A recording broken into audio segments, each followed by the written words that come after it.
Oke, halo rekan-rekan traders. Kali ini saya akan coba sharingkan perihal ilmu yang saya dapat dari orang lain juga pada tahun 2010. Ya, jadi dari seorang ibu-ibu usianya waktu itu sekitar pertengahan 40-an. Jadi ibu ini survive dari market crash subprime mortgage ya, krisis global 2008 tanpa menyuntikkan dana di dalam portofolionya, alias tanpa top up. Ya memang sih equity-nya cukup besar ya. Jadi untuk pada zaman itu 2010, artinya 13 tahun yang lalu, orang punya equity sekitar 3 sampai 4 miliar itu udah wahnya minta ampun. Ya di saham loh ya, di saham Indo itu udah wahnya minta ampun. Beda dengan zaman sekarang di mana para influencer-influencer ini kan kalau pamer-pamer portonya kan wah 10 M kan gitu, 15 M gitu ya, nggak tahu duit siapa gitu ya. Jadi ibaratnya kalau melihat seseorang di zaman sekarang equity-nya 500 juta di saham gitu ya, influencer kok kayaknya kecil gitu ya, malah diejek, kasihan saya, asli kasihan. Saya kasihan sama yang ngejek sih sebenarnya. Karena gimana ya, orang mau menunjukkan apa adanya yang dia punya, kejujuran gitu ya, tanpa di make upin, tanpa dipoles-poles, kok malah dihina-hina dengan, oh equity-mu kecil, ah kan begitu. Ya, jadi itu moral story-nya, background-nya. Jadi tante ini, ibu-ibu ini mengajarkan saya bahwa di dalam saham itu kalau ya namanya kondisi market crash ya, itu nyangkut lah ibaratnya seperti itu. Tapi dia mengajarkan ke saya, nyangkut itu nggak ada. Yang ada kita harus short barang sendiri. Oh, bingung saya, nge-short barang sendiri. Bukankah di Indonesia kita tidak boleh short, tapi ini barang sendiri yang kita short. Ya, dia bilang, jangan diem saja. Ya, kita harus berjuang. Walaupun dalam tekanan kita harus berjuang. Nah, dia ajarkan konsepnya yang mana beberapa tahun kemudian saya pikir ini kayak ilmu dagang besi sebenarnya. Ya, nah di sini saya coba sharekan ke Anda supaya ya paling tidak Anda punya sudut pandang lain. Ya, kalau misalnya Anda tidak mau cut loss, nggak masalah. Tapi ada sudut pandang lain dari suatu konsep yang bisa menyertai pemikiran Anda untuk tidak mau cut loss. Ya kan? Ini sama, ini sebenarnya tidak cut loss, hanya nitip barangnya sebentar. Pada saat trennya lemah, saya titip dulu nih. Ya kan? Saya titip dengan cara titipnya itu dipantau saja, ya. Tapi ketika trennya kembali kuat, nah saya akan hadir di dalam saham itu lagi. Jadi mirip-mirip teori ilmu dagang besi. Ya, orang dagang besi itu ya koreksi saya jika saya salah, mungkin ada penonton channel YouTube saya yang memang punya toko besi atau memang dia berdagang besi, distributor besi gitu ya. Tolong koreksi saya kalau saya salah. Jadi para pedagang besi ini dia totalan untung ruginya itu tidak tiap hari, tidak tiap bulan. Simpelnya begini, dia bikin simpel aja. Awal tahun stok barang saya katakan adalah 1.000 batang besi 10 misalnya gitu ya. Di laci saya kosong. Artinya uang saya jadi barang. Ada 1.000 batang. Di akhir tahun pokoknya stok di gudang saya harus ada 1.000 batang. Seperti itu. Nah, sekarang tinggal dilihat laci saya ini ada uangnya atau malah saya minjem uang ke bank. Kalau saya minjem uang ke bank, berarti tahun itu saya rugi. Tapi kalau saya tidak minjem ke bank, tapi di laci saya ada uang, itu artinya tahun itu saya dagang besi untung. Seperti itu. Ya. Nah, di saham itu juga bisa dipakai teorinya atau konsepnya. Jadi seperti ini. Ini rules-nya dulu ya. Jadi kita melihat weekly chart, bukan daily chart. Jadi weekly chart. Kemudian kita akan beli jika harga tutup di atas MA20 weekly dan posisi MA20 weekly di atas MA50 weekly. Stop loss di mana terserah Anda bisa taruh di swing low-nya.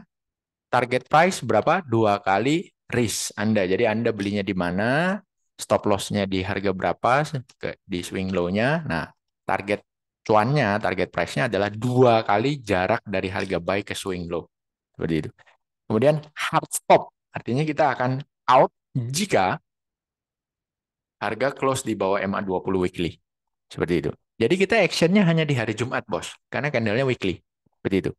Nah, Saya akan langsung ke studi kasus dan case saham yang akan saya pilih kali ini itu hanya untuk ibaratnya visualnya Anda ya. Jadi bukan berarti ini bisa berlaku untuk semua saham, tidak juga. Bukan berarti ini ilmu yang paling hebat untuk nge-short barang sendiri, tidak juga. Hanya menawarkan kepada Anda sebuah sudut pandang saja.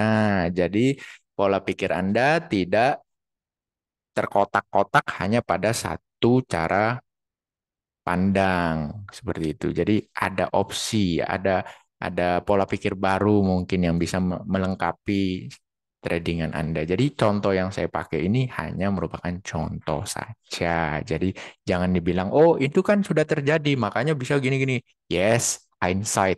Ibaratnya orang bule-bule itu ngomong, segala sesuatu yang udah terjadi lebih gampang untuk dianalisa betul sekali. Itulah komentator sepak bola ya, seperti itu. Cuma kali ini hanya sebagai contoh, jadi Anda punya pertimbangan lain, punya pola pikir baru mungkin yang bisa membuat trading Anda menjadi lebih baik. Oke, contoh di sini saya menggunakan Unilever. Kita start ya, startnya itu seperti ini. Kita mulai dengan contoh. Ada satu orang yang sudah bertahun-tahun punya beli beli saham Unilever dengan cara mencicil, cicil, cicil, cicil, cicil, cicil. Akhirnya harga average-nya itu ada di harga average buy-nya ada di 8.000 misalnya. Nah, situasi kita saat ini itu ada di 2018. Ya, 2018. Ceritanya begitu. Jadi udah beli bertahun-tahun, dicicil, dicicil, dicicil, harga average buy-nya ada di 8.000, ya, punya 1.000 lot. Seperti itu.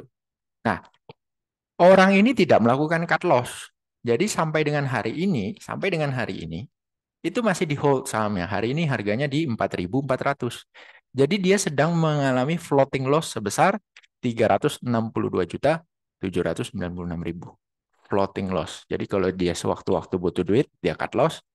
Di sini di harga 4.400 dia rugi 362 juta. Almost berapa ini? Hampir sekitar 45% ya. Ya, hampir sekitar 45%, 40%. Ya, 45%. Kalau 50% kan 400 juta, ini 45%. Sekitar 45%. Ya, jadi dia sedang dalam kondisi floating loss 45%. Anda bisa lihat itu.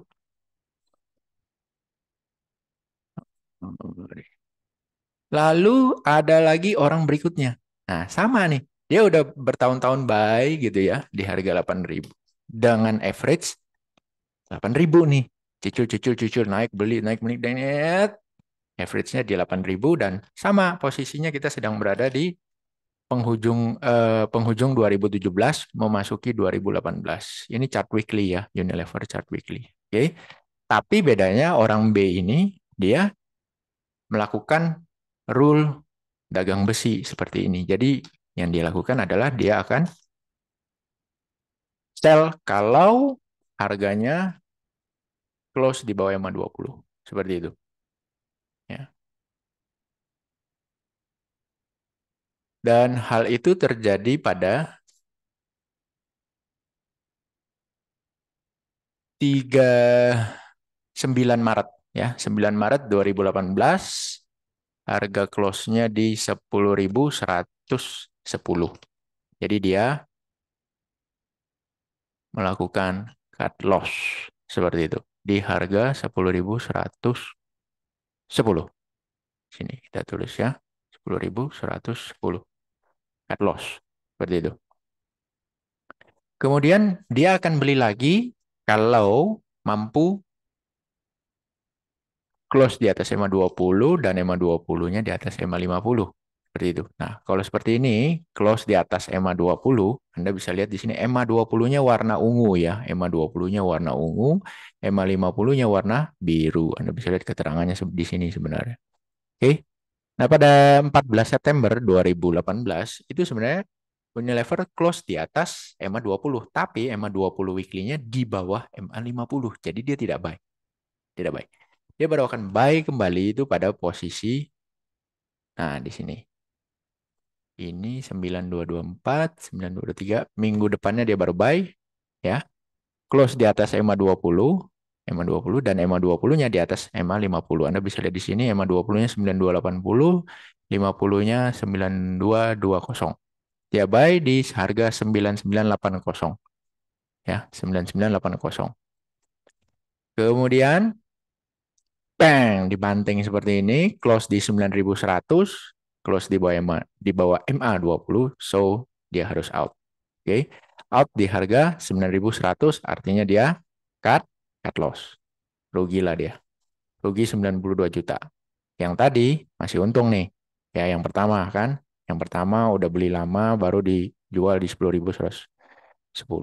Nah, yang kedua rugi. Oke. Berikutnya dia tungguin lagi. Nah, apakah di sini beli close di atas EMA 20? Tidak, karena EMA 20-nya di bawah 50. Anda bisa lihat itu, ungunya masih di bawah biru. Hah? Minggu depannya, wah, kencang tuh. Beli nggak? Enggak, karena garis moving average ungu atau yang disebut EMA 20 weekly masih di bawah 50 weekly. Jadi tidak beli. Untung saja ya, hoki orang ini. Sebenarnya bukan hoki sih. Dia buah manis dari sebuah kedisiplinan. Sadap. Kemudian di sini, oh ini close di atas SMA 50 ini, beli nggak? Tidak, karena ya itu tadi, 20 masih di bawah 50. Jadi dia tidak beli. Dia tunggu, dia tunggu, dia tunggu sampai di sini. Di bulan September ya, 2020. Bayangin coba berapa bulan itu. Baru dia beli. Kenapa? Ya karena ungu di atas biru dan close price-nya di atas ungu.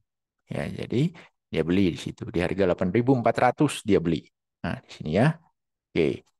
Kemudian, 2 minggu berikutnya close di bawah MA 20. Ya, close nih di bawah MA 20. Dia jual nih, ya kan? Close-nya di 8.025. Ini 8.025. Cut loss dong. Iya, rugi dong. Iya, rugi 41 juta lagi. Goblok dong kayaknya sih. Soalnya, masa 2 kali cut loss, 1 kali cuan. Bego nih orang. Kan gitu ya. Orang itu kan maunya 5 kali take profit, 1 kali stop loss. Kan maunya begitu, ya kan. Di sini apakah beli close di 8.998? Ini kan ada stock split ya. Sorry. Close di 8.075, sedangkan MA 20-nya di 8.080. Tidak beli karena masih di bawah MA 20 close-nya. Nah, tidak beli, selamat ya kan. Selamat, selamat, selamat, selamat. Apakah di sini beli itu close di atas EMA 20 weekly? Tidak, karena EMA 20 weekly-nya masih di bawah MA 50 weekly. Ya, tidak beli, nonton wae. Selamat, selamat, selamat, selamat ya, new low lagi selamat. Apakah di sini beli? Kan close di atas EMA 50 dan close di atas EMA 20? Tidak, karena 20-nya masih di bawah 50. Ya kan gitu ya. Aduh, pusing dia, muter-muter sih. Nah, di sini Anda bisa lihat EMA 20 di 4289, 50-nya 4252. Oke, EMA 20 di atas EMA 50. Kemudian close-nya 4510. Lebih besar dari EMA 20. Yes, beli. Oh, Pak, candle-nya jelek begini. Gak apa-apa. Disiplin aja, tetap beli 4510. Beli, kan gitu ya. Mudah-mudahan cuan nih ya. Tutup di bawah EMA 20 itu 4.550. Cut loss lah nih. Oh, bukan cut loss ini. Cuan tipis. Wah, lumayan ya. Cuan 1 juta. By the way, ini udah termasuk fee ya. Fee jual beli ya. Saya pakai yang fee yang paling mahal nih untuk online trading. 0,19 beli, jual 0,29. Ya. Oke, cut loss. Oke.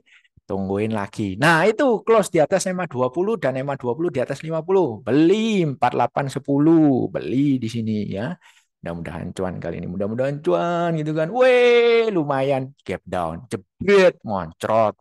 By the way, ini kalau ada dividen, saya nggak ngitung dividen ya. Saya nggak ngitung ya. Terlalu ruwet nanti. Yang jelas, kemungkinan besar itu ada kumdev. Kemungkinan. Ya kan? Karena gap down-nya separah itu. Tapi kita cut loss karena sesuai by the rule kita harus cut loss 4540 jual. Cut loss bos, rugi lagi 29 juta. Aduh, ini kalau dilihat orang kok bego banget ya. Cut loss-nya lebih sering daripada take profit. Gak apa-apa, kan gitu ya. Tungguin lagi. Nah itu 4870 close di atas 520 dan 520 di atas 50. Beli kan gitu ya. Pokoknya by the rule buy gitu aja santai. Terus kita tungguin. Ini berapa ini tadi close? Close 47, 520-nya 4731 jual. Cut loss 4700. Nangis darah ya kan. Kita mencoba disiplin saja. Minggu depannya disuruh buy lagi 4760. Ya ampun, buy sell aja ini. Terus ini disuruh cut loss 3 minggu berikutnya karena close-nya 4750, 20-nya 4767. Cut loss 4750 goblok kan gitu ya. Astaga, ini kalau rapotan ini ya nilai merahnya ada 5, nilai bagusnya cuma 2. Gak apa-apa, biarin aja sering-sering cut loss juga nggak apa-apa ya. Oh, oh, oh, oh.